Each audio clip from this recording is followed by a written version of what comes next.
Continuando con nuestro programa técnico dedicado especialmente para el Sistema Nacional de Refinación de Pemex, tenemos la presentación del doctor Uriel Navarro, que nos va a hablar de todo lo habido y por haber relacionado con la calidad de la carga y sus implicaciones que tiene en la unidad de FCC. Uriel, bienvenido, el micrófono es tuyo. Gracias. Bueno, después de estos inconvenientes técnicos, quiero empezar con mi presentación. La he llamado Interacción entre la calidad de la carga, el diseño del catalizador y las condiciones operacionales, claves para maximizar productos valiosos. Ustedes saben que yo duré muchos años hablando de cargas y puedo durar un día, dijo Ricardo. Pues la verdad es que puedo hablar hasta 2 días solo de carga. Pero me he puesto a pensar si ese es el objetivo y he llegado a la conclusión que el objetivo es que integremos el proceso de FCC y por eso fue que integré esta presentación para hablar un poco de cómo es que interactúan la carga con el diseño del catalizador y las condiciones operacionales si queremos maximizar productos valiosos.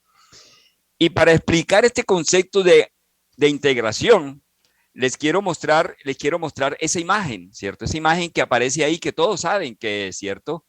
Y esa imagen surgió un día cuando me pregunté, ¿qué somos como seres humanos? ¿Cómo nos podemos definir? Y me encontré con una definición de una gran científica española que dice que somos un óvulo fecundado.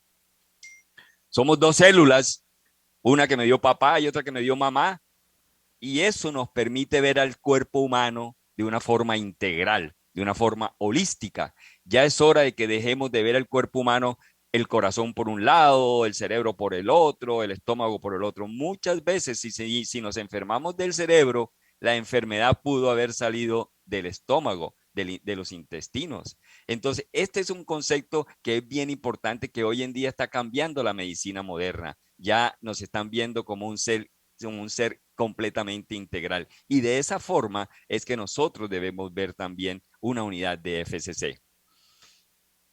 Aquí un diagrama muy sencillo de lo que es FCC. Aquí ven ustedes el tanque de carga donde dice FF. Ahí ven el tanque de carga. Esa carga se va por los intercambiadores, entra a la base del riser a una temperatura y allí empieza la reacción. Allí se encuentra con el catalizador de equilibrio que viene bajando del regenerador. Ese catalizador. ¿De qué depende entonces las reacciones que se suceden en el riser? Depende de la calidad de ese catalizador de equilibrio. Depende de la cantidad también, claro que sí depende de la cantidad, pero la calidad de ese catalizador de equilibrio juega un factor principal allí. Ahora bien, el catalizador sigue subiendo por el reactor, allí se suceden las reacciones en un tiempo de 3-5 segundos y llegan al despojador. En el despojador o en el agotador, como dicen mis amigos en México, inyectamos vapor y allí despojamos el hidrocarburo que tenga atrapado. ¿De qué depende la eficiencia del despojador? Depende del tipo de hidrocarburo que haya atrapado ahí, pero también depende del diseño del catalizador, depende del sistema de poros del catalizador. Si hay sistema de poros más grandes, va a ser más fácil esa desorción de hidrocarburos, por lo tanto va a ser más eficiente el proceso del despojo. Pero también depende de la temperatura que tengamos allí y también depende del flujo de vapor. Entonces es un proceso integrado que depende de muchas variables y así lo tenemos que ver. El catalizador gastado con cierta cantidad de hidrocarburos baja por esa bajante de acuerdo a unos permisos que le dan las válvulas de correa y llegan al regenerador donde se suceden las reacciones de regeneración y producimos la energía que requiere el catalizador, porque recuerden que cracking es una reacción endotérmica en donde para que la reacción se realice tenemos que efectivamente darle esa energía y esa energía la lleva el catalizador que viene del regenerador. Y aquí a este lado vemos todos los productos y recuperamos esos productos. ¿De qué depende el flujo y el volumen de esos productos? Pues nuevamente depende de la calidad de la carga, depende del diseño del catalizador y depende obviamente de las condiciones operacionales que hayamos manejado allí. ¿De dónde vienen entonces las cargas que podemos procesar en FCC? Ahí hay un diagrama en donde se ven todas las cargas que podemos manejar. Pero ¿de dónde vienen estas cargas? No podemos hablar de cargas de FCC sin hablar del crudo. El crudo es el que me define la calidad de todas estas cargas, de todos estos procesos que alimentan a una unidad de cracking, ¿correcto? Entonces, para mí el crudo, yo en este momento lo estoy viendo como la alimentación de mi cuerpo. Si yo quiero tener un cuerpo saludable, ese cuerpo saludable depende no tanto de la cantidad de alimentos que yo consuma, sino de la calidad de alimentos que yo consuma. Entonces, y para explicar ese concepto, les muestro aquí a la izquierda de la pantalla la destilación de cuatro crudos completamente diferentes. Ahí ustedes ven en azul un crudo completamente parafínico, un crudo colombiano que es el Cupiagua, y en rojo, en el otro extremo de la gráfica, el crudo Castilla, un crudo completamente pesado de una gravedad API de 12, mientras que el Cupiagua tiene 46, 45. Y en el intermedio de esos crudos, ven ustedes lo que llamamos un crudo mezclado o tipo de crudo mezclado en los puntos negros y un crudo 100% nafténico en las partes verdes. Entonces, la calidad de todas estas cargas que metemos a FCC van a tener que ver con la calidad del crudo. Entonces, no lo podemos desprender. Tenemos que integrar la calidad del crudo al análisis que yo estoy haciendo con respecto a las cargas a FCC. Ahí vemos que hay gasóleos atmosféricos, gasóleos de vacío, gasóleos de viscorreductora, gasóleos de coker, productos de unidades de desafaltado, productos de hidrotratamiento aquí a la derecha, están todas las unidades de hidrotratamiento, donde puedo hidrotratar gasóleos atmosféricos, gasóleos de vacío, gasóleos de viscorreductora, gasóleos de coker, puedo hidrotratar extracto de furfural, en fin. Bien, ven también ahí una unidad de hydrocracking, ¿cierto? Donde normalmente podemos mandar el residuo de hydrocracking a la unidad de FCC. Y aquí hay un tema que lo coloqué ahí, pero solamente para que lo ven, que ya estamos hablando de coprocesamiento de otras cargas. No me he metido en ese tema. Ricardo es experto en eso y supongo que Ricardo les habrá hablado de esos temas. Entonces, tenemos una gran cantidad de calidades de carga que podemos enviar a la unidad de FCC. Ahora bien, ¿de qué depende la calidad de esa carga de FCC? Entonces, la calidad de esa carga de FCC, sin lugar a dudas, depende del tipo de hidrocarburos que tengan esas cargas. Ya dijimos que el tipo de hidrocarburos depende de la calidad del crudo o si ha visto algún proceso antes de entrar a FCC. Entonces, desde el punto de vista de familia de hidrocarburos que podemos integrar en unas cargas FCC, podemos hablar de familias parafínicas, familias nafténicos, las olefinas, por ejemplo, las olefinas están presentes cuando hay cargas que vienen de procesos de cracking térmico. Por ejemplo, gasóleos de coker, gasóleos de viscorreductora pueden tener alguna olefina por allá en estas estructuras. Y tenemos hidrocarburos de carácter aromático. Ahora bien, esto nos permite clasificar que las cargas de FCC normalmente tienen entre 4 átomos de carbono y hasta más de 60 átomos de carbono. Pueden llegar hasta 100 y 110 si estamos manejando residuos, átomos de carbono presentes en la carga. Y en ese orden de ideas, entonces tenemos familias de hidrocarburos saturados, aquellos hidrocarburos que lo conforman la familia de las parafinas o los hidrocarburos saturados con los cicloalcanos o los naftenos. Si sumamos esas dos familias de hidrocarburos, nos dan los saturados. Más adelante vamos a ver por qué son importantes estas familias. Y si hablamos de aromáticos, encontramos aromáticos de tipo monoaromático, diaromático, tetraaromático y así sucesivamente. Ahora, hay otra familia de hidrocarburos que son las resinas, aquí al lado derecho de la pantalla, las resinas, que son estructuras como la que ven ahí. Por ejemplo, esa es una estructura que tiene entre 6 y 8 átomos de anillos de benceno, átomos aromáticos. Esa sería una estructura fácil de craquear en FCC porque yo puedo craquear por donde están esos enlaces y dejar anillos más pequeños disponibles para seguirlos craqueando. Algo que es importante saber es que la mayor cantidad del azufre, la mayor cantidad de nitrógeno, de oxígeno, de níquel, de vanadio, que están presentes en mi carga es porque están presentes en estas estructuras, porque están presentes en las resinas y más abajo encontramos la molécula más compleja de un crudo que son los asfaltenos, en donde nuevamente allí es donde están la mayor cantidad de contaminantes presentes. ¿Cuál es la diferencia entre resinas y asfaltenos? Una diferencia muy sencilla es que una resina es soluble en normal-hectano, mientras que un asfalteno es insoluble en normal-hectano. Entonces, cuando le hacemos insoluble en normal-hectano a una carga, esa cantidad que nos está dando, podemos decir que es la cantidad de asfaltenos que estamos viendo. ¿Ok?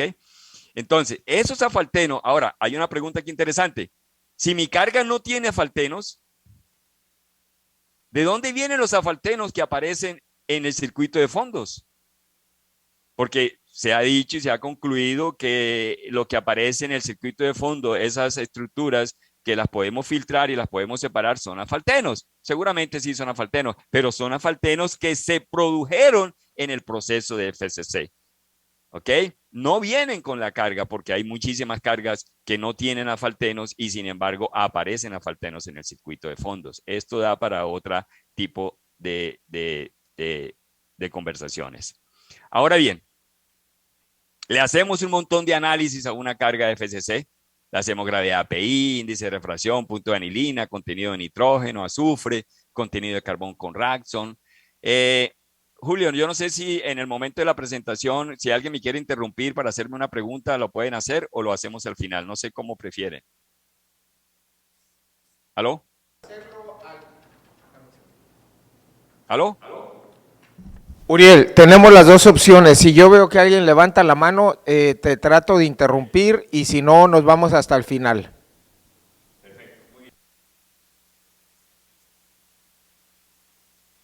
Carbón con Raxon, azufre, destilación, contenido de metales. Calculamos el factor de caracterización, el factor K o el factor KOP, como lo llaman algunos, y ahí también sale otro factor que lo llamamos el índice de correlación, en fin. Pero ¿para qué hacemos todos esos análisis? Sabemos la interacción que hay entre los análisis y sabemos cómo cualquier cambio en estos análisis me está afectando o me puede afectar directamente las propiedades del catalizador y por lo tanto me puede afectar directamente lo que yo voy a obtener en mi unidad de cracking. Por ejemplo, ¿qué hacemos si el contenido de nitrógeno se incrementa? Se incrementó el contenido de nitrógeno en 0.2%, por ejemplo, o sea, se incrementó en 2000 ppm el contenido de nitrógeno. ¿Qué hacemos? O en 1000 ppm, ¿qué hacemos? Nos quedamos callados, hacemos una alarma, mandamos a chequear esa muestra, porque yo veo que si el contenido de nitrógeno se me sube, yo vi que no pasó nada en mi planta, o de pronto vi que sí, que la gasolina se me bajó. ¿Será que tienen una relación? Sí, tienen una relación. Y por eso es que es importante a mis amigos operadores y los ingenieros de cracking que entiendan claramente todas las correlaciones que existen entre los análisis que le mandamos a hacer una carga y el comportamiento y los resultados que yo estoy obteniendo en la unidad de FCC. Por ejemplo, hay una pregunta aquí interesante. Ustedes saben que a mí me gusta hacer preguntas, ¿cierto? Porque he descubierto que cuando nos hacemos preguntas, el cerebro inmediatamente se activa. Lo que nos diferencia de un chimpancé, que es nuestro lóbulo frontal, inmediatamente se activa. Nos dijeron del laboratorio, oiga, solo le podemos hacer 2 análisis. Escoja entre todos los análisis que le podemos hacer, solo 2 porque no tenemos personal, en fin. ¿Cuáles escogeríamos? A ver, entonces, mi recomendación cuando eso suceda es que debemos escoger destilación, la de 1160 o la destilación simulada, si hay equipos de destilación simuladas en el laboratorio de la refinería, y la gravedad API o la gravedad específica. Con esos 2 análisis nos podemos bandear y nos podemos calcular muchas otras cosas. Entonces, eso también es importante. ¿Qué significa el índice de correlación? Por ejemplo, un número que yo descubrí, ahorita lo voy a explicar un poquito más, un número que yo descubrí hace muchos años y que lo he utilizado de diversas formas, ¿cierto? Y que es muy importante cuando queremos tener una idea de la calidad de las cargas que yo estoy teniendo en mi unidad. ¿Sí? ¿En qué se diferencia el índice de correlación con el factor KUP o el factor K? Hay una diferencia muy profunda, muy grande, ¿cierto? Que el factor K, ustedes saben que se mueve entre 11 y 11.5 y 12.8, 13. O sea, es un rango muy estrecho de esa diferencia y a veces es realmente complejo y difícil poder diferenciar entre diferentes calidades de cargas, ¿sí? Mientras que el índice de correlación se mueve entre 0 y 100. Aquí lo ven ustedes claramente en esta diapositiva. Esta es una diapositiva que no se imagina. prácticamente todas esas puntos que ustedes ven ahí, hay una altísima proporción de las 76 cargas que yo tomé por allá en el año 2014 cuando trabajaba en todas las unidades de FCC de todo el sistema de Pemex. Ahí hay cargas de todas las 6 refinerías de Pemex y de las 11 unidades de cracking.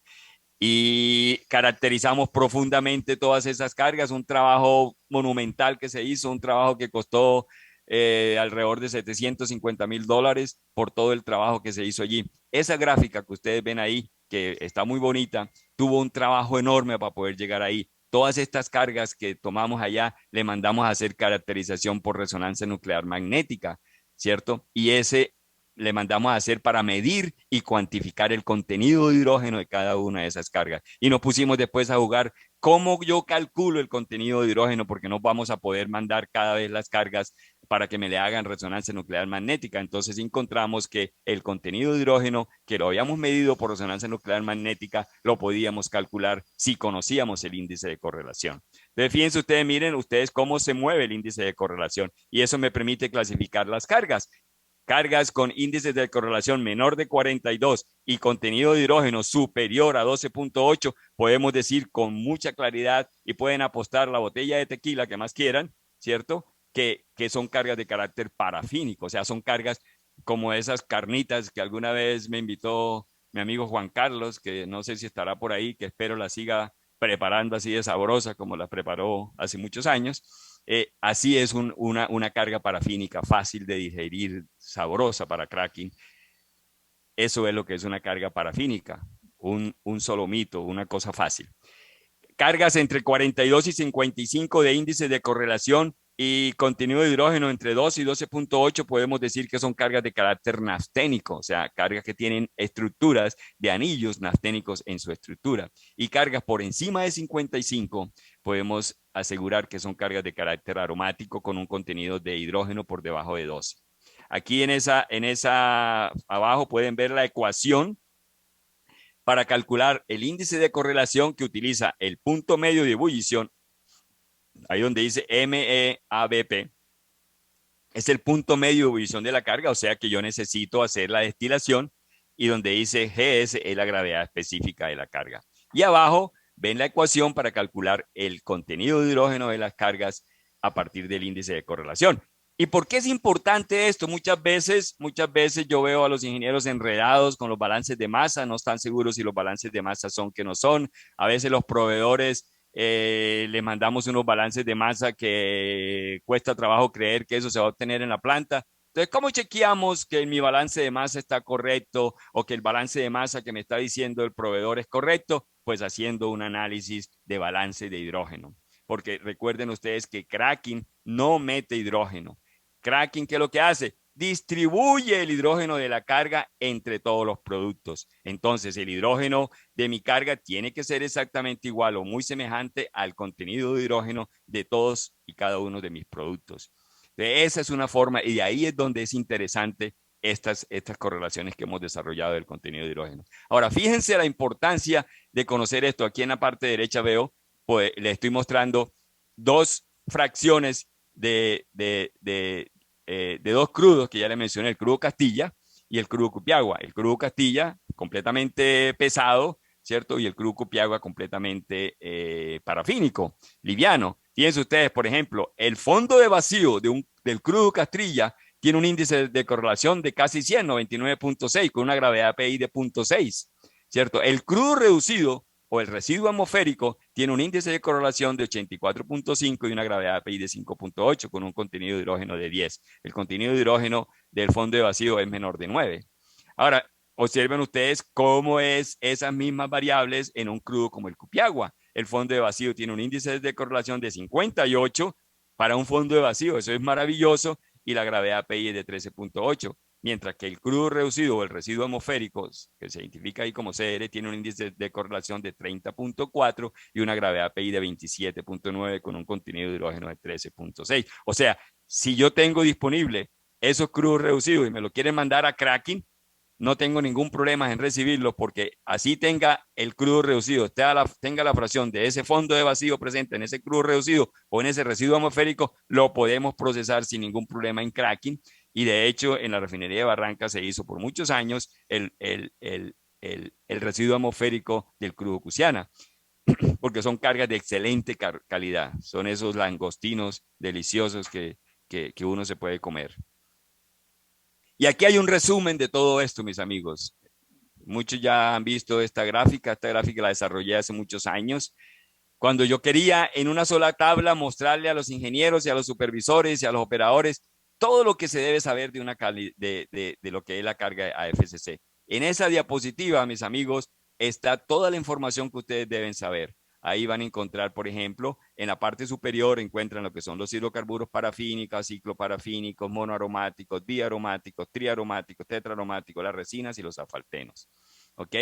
Aquí en la parte superior se van a dar cuenta, por ejemplo, ven que los monoaromáticos, la cantidad de monoaromáticos, cicloparafinas y parafinas que yo tenga en mi carga, las tengo que convertir por obligación a LPG y gasolina. Y si yo no estoy convirtiendo mínimo en un 90% todo ese contenido de hidrocarburos a gasolina, algo no está funcionando bien. Y tenemos que encontrar qué es lo que no está funcionando bien, porque tenemos que extraer esa cantidad de hidrocarburos. A veces yo veo que en las licitaciones dicen, quiero 65% de gasolina. Una cosa, como dijo Ricardo, una cosa es lo que queremos y otra cosa es lo que yo y lo que la unidad puede dar. Una cosa, el dueño de una finca le puede decir a la vaca, quiero que me dé 35 litros de leche. Y la vaca se mira la teta y va a decir, no, pero yo apenas puedo dar 25 o 28 litros, de ahí no puedo dar más. Así es esto, mis amigos. ¿El objetivo cuál es? Entonces, el objetivo es exprimir esa teta de la vaca de tal forma que toda la leche que esté allí concentrada yo la pueda sacar y la pueda producir en gasolina. Ese es el objetivo de nosotros como craqueadores. Y ahí por eso es que tenemos que hablar de que tengo que buscar la interacción. Tengo que buscar la interacción con el diseño del catalizador y tengo que buscar la interacción con las condiciones operacionales. A veces nos dicen queremos 28% de LCO. Sí, muy bien, lo felicito, eso es lo que usted quiere. Pero la carga puede dar 28%, seguramente no. Entonces, ¿qué hacemos? Pues, como dijo Ricardo, dejamos de arriba, dejamos caer una fracción de la nafta pesada para que podamos obtener ese 28%. ¿Por qué? Porque los diaromáticos por cracking, por fundamento de cracking, es lo que va al LCO. Y todo lo de abajo, el slurry y el coque, quiero 4% de slurry. No, pero si su carga tiene un montón de triaromáticos y tetraaromáticos, va a ser muy difícil que yo le dé 4%, le tengo que dar mucho más. Eso es lo que tenemos que conocer exactamente de todo esto. Entonces, las cargas que tienen la parte de arriba, que ustedes ven ahí, la parte de parafinas, cicloparafinas, monoaromáticos y diaromáticos, esas cargas son de mejor calidad. Arriba ven, si yo le hago los análisis, eso es lo que tiene que dar. Si yo aumento carga hidrotratada en mi carga, si yo incremento la porción de carga hidrotratada en mi carga, entonces tengo que ver que hay un aumento de la gravedad API, hay una disminución en el azufre, disminución en el carbón con Radson, disminución en el contenido de nitrógeno, disminución en el níquel más vanadio, una disminución en el índice de refracción, una disminución en el índice de correlación y un aumento en el contenido de hidrógeno. Eso lo tengo que ver en los análisis que yo haga o en los cálculos que yo haga. Significa que la craqueabilidad de la carga es mayor, que los rendimientos y conversión tienen que ser mayor, que el octano va a haber una caída de octano porque hay una penalización de octano cuando yo coloco cargas hidrotratadas, ayer lo explicaron ya muchas veces, y hay una flexibilidad en el balance de calor, ¿cierto? Y hay una flexibilidad en el diseño y en la actividad del catalizador.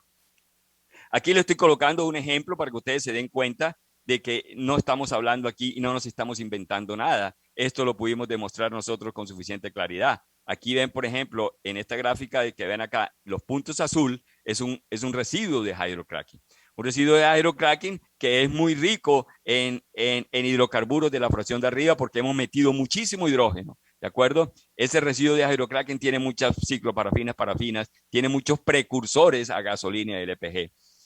El segundo, el rojo, es un gasóleo de vacío y el negro es un gasóleo de coker. Miren ustedes la diferencia que hay. Si yo tengo 60% de gasóleo de coker, no me pueden pedir que produzca 55, 60% de gasolina, porque no lo voy a dar si ese gasóleo de coker. Fíjense ustedes que la cantidad potencial de gasolina, eso que ven ahí que significa MGP, PY significa Maximum Gasoline Potential Yield. O sea, ese es el máximo punto de rendimiento de gasolina que cada una de esas cargas puede dar. Y eso fue un descubrimiento que hicimos analizando y estudiando más de 350 cargas durante 8 años que duré en este proyecto en Grace. Entonces, fíjense ustedes que el residuo de hydrocracking calculado, podemos calcularle 59% peso, ¿ok? 59% peso de gasolina potencial. O sea, es lo que la carga debe dar. Y nosotros con los catalizadores que ensayamos a 980 grados Fahrenheit, obtuvimos, fíjense ustedes, casi lo mismo, 59. Y lo mismo con el gasóleo de vacío. Ella puede dar 55.3 máximo, ¿cierto? Y obtuvimos por ahí 52. Ya ahí la curva ya empieza a doblarse la curva de rendimiento de gasolina en función de la conversión. Mientras que el gasóleo de Coker, el pobrecito no puede darnos sino máximo un 37.3% peso de gasolina. Entonces, ¿por qué obtuvimos esos valores? Por un truco en el diseño experimental que hicimos en el laboratorio, que fue que utilizamos catalizadores sin metales, catalizadores buenos desactivados sin metales. ¿Eso significa que yo en la planta deba obtener esos mismos valores? Seguramente no, porque en la planta el mundo es otra cosa. En la planta hay metales y hay una cantidad de fenómenos de desactivación que maltratan un poco más al catalizador. Entonces, pero ¿por qué no le pusimos metales? Estarán preguntándose muchos. Pues no le pusimos metales porque el objetivo era demostrar que la leche que tenga la vaca, yo se la puedo sacar en el laboratorio con un catalizador adecuado. Y que teníamos que saber cuál era la leche que tiene la vaca y cómo podemos medir esa cantidad de hidrocarburos potenciales que me pueden dar a gasolina. Y por eso fue que diseñamos este experimento de esa forma. Si metemos gasóleo de Coker o si metemos algún residuo, ¿cierto? Esto es lo que va a pasar en la parte de acá. Cargas con residuos, la calidad va a bajar, la gravedad PI disminuye, el azufre aumenta, el carbón corrasa aumenta, el nitrógeno aumenta, el níquel más vanadio aumenta, el índice de refracción aumenta, el índice de correlación aumenta y el contenido de hidrógeno baja. La craqueabilidad de la carga disminuye, los rendimientos y la conversión disminuye, el octano aumenta. Fíjense ustedes que el octano y los rendimientos a gasolina van en sentido opuesto. ¿Ok? El coque instantáneo y el coque contaminante de la carga me aumentan, por lo tanto yo tengo que maximizar la selectividad y la estabilidad del catalizador. Tengo que cuidadosamente diseñar ese catalizador para que ese coque instantáneo y ese coque contaminante no vayan a golpear tanto el proceso que no me dejen obtener una buena cantidad de productos valiosos. La flexibilidad del balance de calor cae, ¿cierto? Luego el diseño del catalizador es importante. Una vez yo aprendí hace muchos años de un experto de FCC, uno de los más expertos de FCC, cuando él dijo en una conferencia en la que yo estuve, dijo, cracking no hace coque, ingenieros y operadores hacen coque. Y es la verdad, ¿cierto? Podemos, y hoy en día tenemos tecnologías para poder controlar esos fenómenos de coquización en el riser, tanto desde el punto de vista de equipos como desde el punto de vista del diseño del catalizador. Diseño de matrices más selectivas se requieren, y ahí hay una pregunta que dejo ahí en el precio, ¿cierto? El precio tiene que ser en una relación directa con todo esto.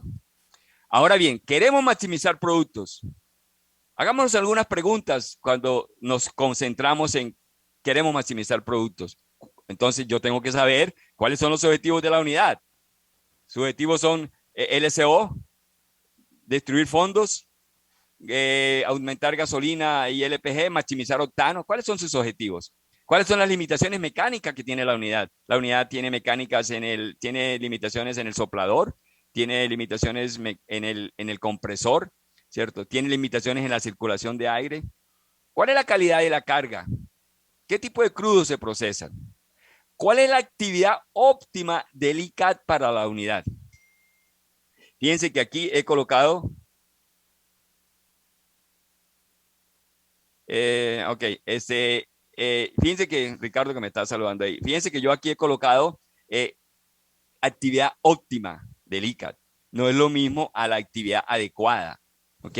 Y para que entiendan ese concepto, lo voy a explicar con un concepto que para mí fue muy importante descubrirlo, que es la cantidad de vitamina D3 que debemos tener en nuestro cuerpo. Si ustedes van al laboratorio y el médico les manda vitamina D3, el laboratorio les va a decir si la tiene menor, si la tienen 30 está bien, si la tienen menor de 20 está baja. Pero 30 es lo óptimo.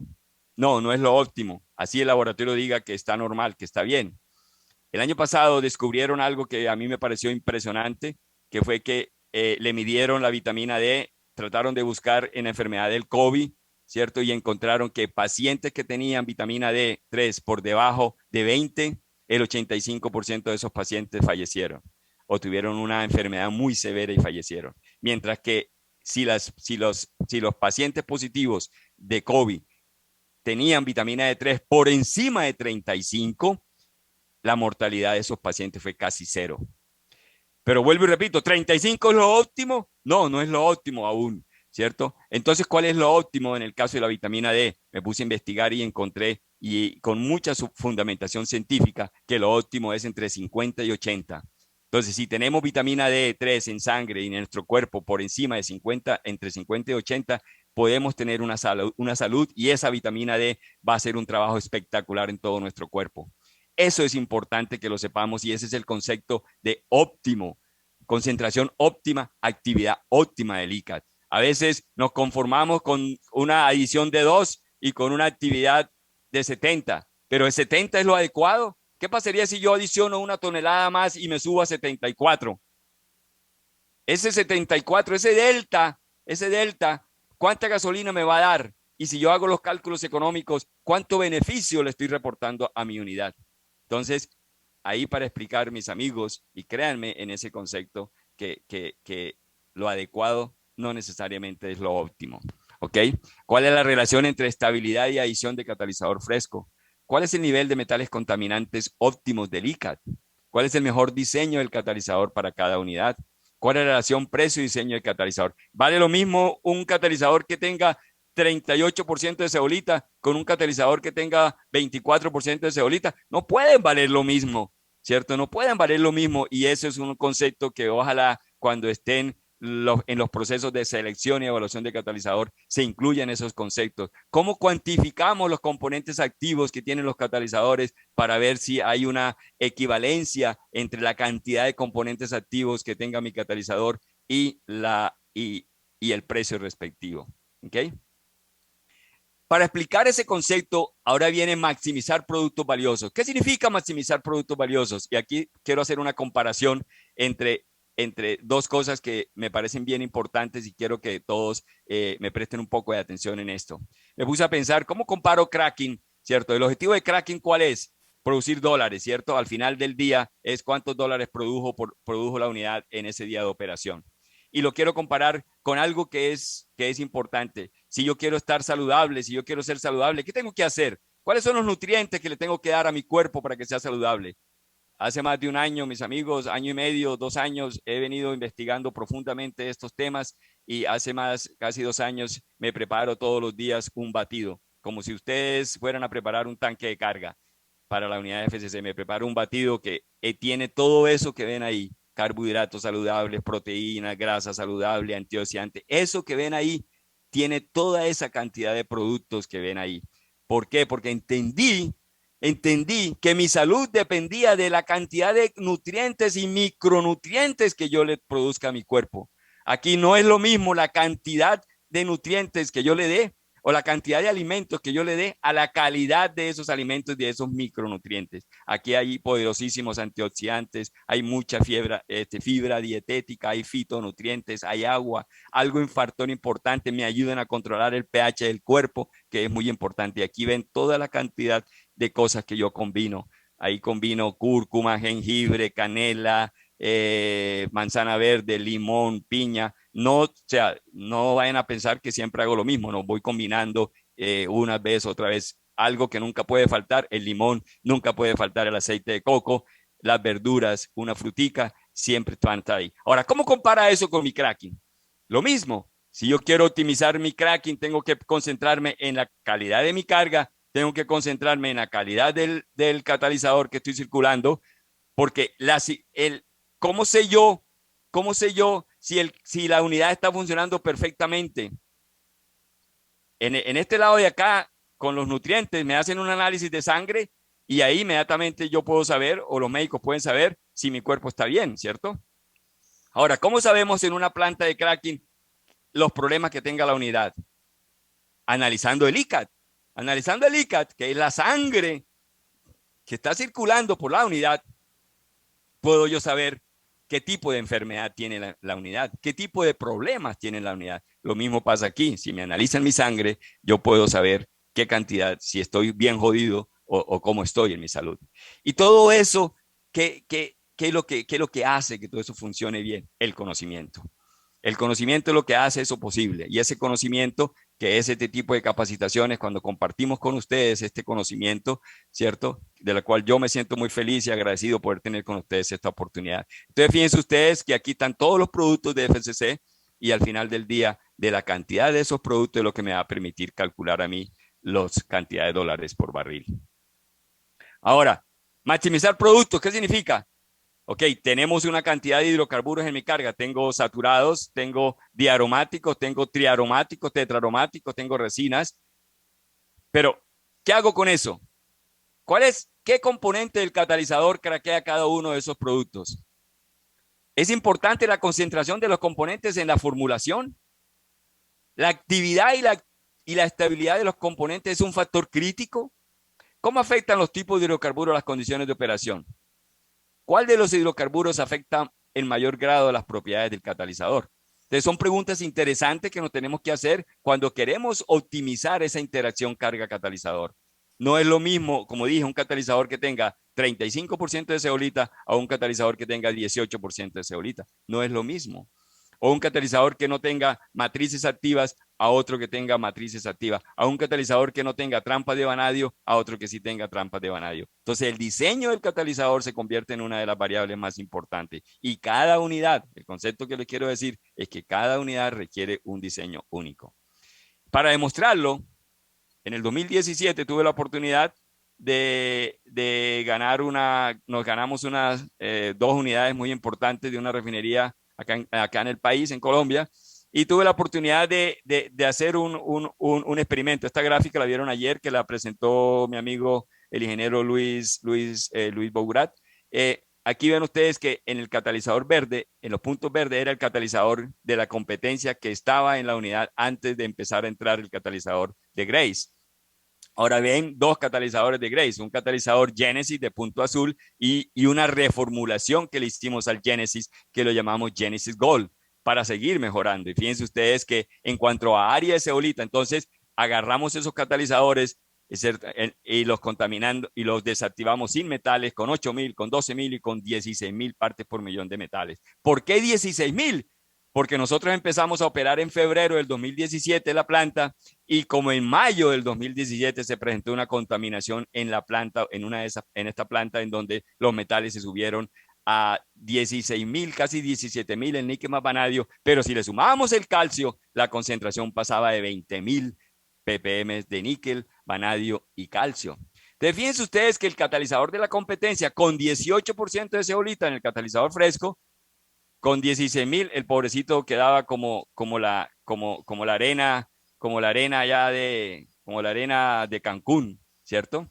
No tenía área de zeolita, mientras que nosotros, con 34% de zeolita, ¿sí? Tenía una cantidad importante de área de zeolita. Ahora, observen ustedes la retención, o sea, la estabilidad de esa zeolita en este lado de acá. Fíjense ustedes que prácticamente el catalizador de la competencia llegó a 0 de retención, o sea, no pudo retener nada de esa área a una concentración de 16,000, mientras que los nuestros retuvieron entre 30 y 40% del área de zeolita disponible. ¿Y eso por qué se dio? Gracias a las trampas de vanadio y las trampas de níquel que tiene la tecnología Genesis. Entonces, no podemos pensar nosotros que un catalizador con toda esa cantidad de componentes activos y con todos esos beneficios y con toda esa flexibilidad operacional, que es otro concepto importante, mis amigos. Los proveedores de catalizadores les tienen que ofrecer al refinador flexibilidad operacional. Para mí ese es uno de los conceptos más importantes y que yo más me preocupaba cuando diseñaba un catalizador. ¿Y qué significa flexibilidad operacional? Que haya una mejora en las temperaturas del regenerador, que se pueda procesar más carga, que se pueda procesar mayor contenido de carbón con Radson, que se pueda mover las temperaturas de reacción. Esas son flexibilidades operacionales que desde el punto de vista de los operadores y los ingenieros de proceso lo agradecen muchísimo porque se van a dormir más tranquilos y su día de operación es más tranquilo y más relajado. Entonces, no hay duda de que las trampas de vanadio ofrecen una mayor estabilidad a las zeolitas, que en un ambiente de alto metales y cracking de residuos se requieren catalizadores con muy buen diseño y alto contenido de componentes activos. Y ahí les dejo esa pregunta, ¿cómo afectan las propiedades de estabilidad las condiciones de operación? Y para demostrar que esto es así, que no nos estamos inventando nada, hicimos un análisis de los catalizadores de equilibrio, ¿cierto? Esta tabla que ven aquí, aquí estoy graficando el promedio, perdón, el factor del total del área superficial. Ahí ven, TSA, total del área superficial multiplicado por el contenido total de tierras raras. Y yo encontré el azul, es el catalizador de la competencia que estaba en la unidad. Y yo encontré que existe una muy buena correlación entre la actividad ACE del ICAT y ese factor de área total por el contenido de tierras raras. Fíjense ustedes que en el caso, vieron ustedes el incremento tan fuerte en la actividad del ICAT que hicimos para esa unidad a menor tasa de adición de catalizador fresco. Ese es un concepto que es bien importante para el refinador. Fíjense ustedes el factor coque, cómo cayó fuertemente el factor coque, ¿ok? En función del contenido de níquel más vanadio más calcio. Entonces, menor factor coque, ¿qué significa eso? Flexibilidad operacional y seguir manteniendo unos productos adecuados para la planta a pesar de esas condiciones tan severas de operación. Aquí vemos la conversión de fondos y aquí hay un proceso que es bien importante. Fíjense ustedes que si yo grafico la relación zeolita matriz del catalizador, ¿cierto? De equilibrio versus la producción de fondos en la unidad ACE, porque esto es el ICA en la unidad ACE, fíjense ustedes la gran diferencia que hubo entre el catalizador de la competencia, que tiene una relación zeolita matriz baja de 1.5. Ahora, ¿qué significa que un catalizador tenga una relación zeolita matriz baja, un catalizador de equilibrio? Significa que tiene poca zeolita y significa que tiene mucha matriz. El proveedor les decía a los ingenieros de la planta y a los operadores que para craquear fondos lo que se requería era matriz. Y ayer vieron en el mecanismo que expuso el ingeniero Luis Bougra que eso no es cierto, que la zeolita forma parte de los procesos y del mecanismo de craqueo de fondos y el craqueo en general de los mecanismos de craqueo en una unidad de FCC. Entonces, ahora fíjense ustedes que nosotros con menos cantidad de matriz, porque la relación zeolita matriz, a medida que se fue adicionando el catalizador nuestro en la unidad, la relación zeolita matriz fue aumentando fuertemente. Con menos cantidad de matriz, craqueábamos más fondos. ¿Ok? Entonces, ahí les dejo con la pregunta: ¿qué es importante, la cantidad o la calidad? ¿Qué es importante, la cantidad de alimentos que yo me consumo o la calidad de esos alimentos? ¿Cierto? ¿Tienen esos alimentos la cantidad de micronutrientes? ¿Tiene este catalizador la cantidad de componentes activos que mi unidad necesita para obtener ese gran beneficio de craquear más fondos? Esas son las preguntas que nos tenemos que hacer desde el punto de vista cuando estemos haciendo procesos de evaluación y selección de catalizadores. Y fíjense ustedes el gran beneficio de la cantidad de gasolina que se produjo, ¿cierto? En función de la misma relación zeolita matriz. Un incremento bastante grande en la cantidad de gasolina que se produjo. ¿Y qué pasó en la planta? Ahora sí, ya vimos la interacción que hay en carga, catalizador, diseño de catalizador. Ahora veamos qué pasa con las condiciones de operación. El primer cambio que se notó en la planta fue que los operadores normalmente con el catalizador que había lo tenían que operar a temperaturas altas. Inclusive si yo me hubiera regresado al 2016, habían temperaturas hasta de 990 grados Fahrenheit. ¿Y por qué tenían que operar a esas temperaturas? Porque los catalizadores eran de muy baja actividad. Entonces yo le tengo que sacar la leche a la vaca golpeando la teta de la vaca. ¿Ok? ¿Es eso correcto para una planta? No, no es correcto, porque entre más severos sean las temperaturas, más sufren estos recipientes. Y eso lo sabemos todos, ¿cierto? ¿Cómo que lo llaman ustedes los ingenieros? La integridad operativa y todo ese tipo de cosas, pues se puede ver afectada. Entonces, como el catalizador de nosotros era muchísimo más activo que el de la competencia, nuestra recomendación fue bajemos temperatura de reacción y la temperatura de reacción se fue inmediatamente, empezamos a bajar temperatura de reacción, observamos que la gasolina se empezó a subir y el LCO se empezó a subir. O sea, bajar temperatura de reacción con catalizadores que tienen mayor componentes activos significa que yo hago más cracking catalítico y menos cracking térmico. ¿Ok? Minimizo las reacciones de segundo orden en el reactor, que es el craqueo de las fracciones de la gasolina en componentes más livianos. Y eso fue un componente muy importante para la unidad. Y fíjense ustedes que mantuvimos temperaturas del regenerador. Las temperaturas del regenerador inclusive bajaron. Aquí cuando ven ese delta entre la fase diluida y la fase densa fue que a partir de por allá de septiembre se empezó a presentar un fenómeno de postcombustión en la unidad por una canalización en el regenerador. Pero fíjense ustedes que nosotros mantuvimos la temperatura del regenerador con catalizadores más activos, cuando normalmente si yo pongo catalizadores más activos, las temperaturas del regenerador se deberían haber subido. Y ese fue un concepto que para los ingenieros de esa planta fue muy novedoso, porque ellos tenían en su cabeza el concepto de que si yo subía la temperatura, si yo subía la actividad y la conversión de la planta, el coque y por lo tanto las temperaturas del regenerador se me iban a subir. Y no fue así. En muchos casos las temperaturas del regenerador bajó. ¿Ok? Entonces, ahí, fíjense ustedes que ellos, inclusive en esta planta, podían meter más DMO, o sea, más fracción pesada. Mantuvimos temperaturas del regenerador, inclusive a mayor contenido de metales contaminantes y a mayor concentración de residuos. Eso lo favorece es el diseño mismo del catalizador. Otro concepto que es bien importante, amigo mío, y con esto ya próximo a terminar. Es esta planta en una de las conferencias del jueves, creo que fue, el ingeniero menciona que en esta planta hay adición de una mezcla de gasóleos hidrotratados que ellos llaman GAOH. Entonces a mí se me ocurrió pensar si el GAOH estaba siendo completamente craqueado o no por el catalizador y cómo comparaban los dos catalizadores. Entonces me fui a la data de la planta y me hice esta gráfica. Fíjense ustedes que el catalizador Genesis de Grace produce más gasolina al mismo nivel de GAOH. ¿Estamos de acuerdo? En cualquier concentración de GAOH, o sea, cantidad de carga hidrotratada, nosotros producimos más gasolina. Y tiene que ser así, porque tenemos más componentes activos, tenemos más actividad, tenemos más eolita.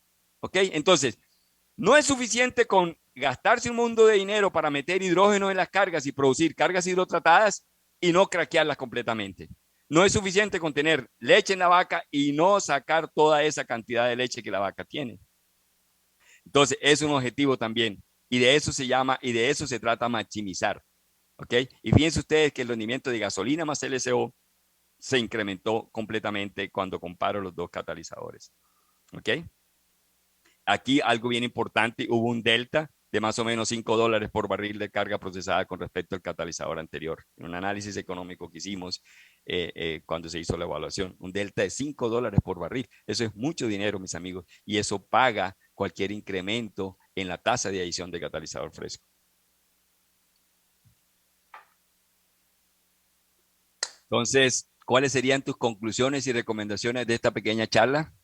No quise dar ninguna conclusión, ninguna recomendación, porque quiero que ustedes allá en su cerebro, ¿sí?, hagan sus propias conclusiones y sus propias recomendaciones. Muchísimas gracias. Me siento muy agradecido con todos ustedes por esta bellísima oportunidad. Hubiera dado cualquier cosa por estar allá en Tula y irme hoy a comerme unas carnitas o cualquiera de esas cosas buenas que hay por allá. Voy a dejar de presentar y no sé si hay alguna pregunta, Julio.